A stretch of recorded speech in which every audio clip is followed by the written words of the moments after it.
Folklor, ikel, mużika u sfin, iż-żejtun, isem li ġej mill-kelma rbija żitun, f'dan tmiem il-ġimgħa jinbidel f'ċelebrazzjoni li ġib ismu stess, żejt iż-żejtun. Ċitta Belant tinqasam f'diversi żoni bl-attivitajiet jilħqu il-qofol tagħhom fil-pjazza. Is-sibt filgħaxija bil-wasla tal-Grammastru u tberik ta' Żebbuġ kif ukoll kunċert. Ma' TVM News is-sindku taż-żejtun Jonah Ju spjegat kif l-attività bdiet 18-il sena ilu imnebħa mill-isem tal-belt u baqgħet tikber ma' snin biex illum hija sinonima mar-raħal daqskemm sinonima il-festa ta' Santa Katerina tal-Ixandra. Tajt li din il-festa timmarka l-bidu tal-istaġun taż-Żebbuġ.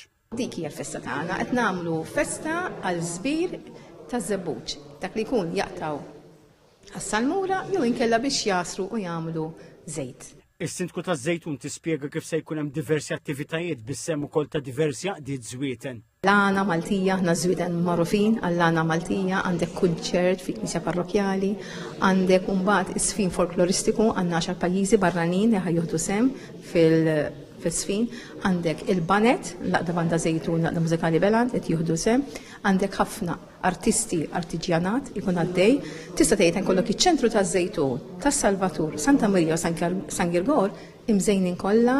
Iż-żejtun huwa mdawwar ukoll minn numru kbir ta' rziet tal-mos, naċ u baqar u allura fil-lokalità jiġi prodott ħafna ħalib.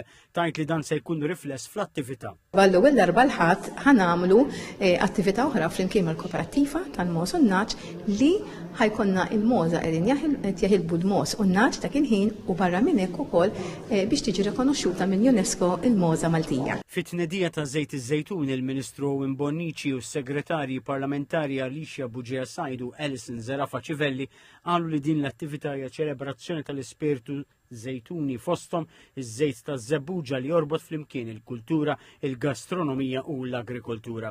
Żejt iż-żejtun tiftaħ is-sibt fis-7:30 ta' filgħaxija u tibqa' għaddejja mal-lejl u tkompli il-ħadd filgħodu.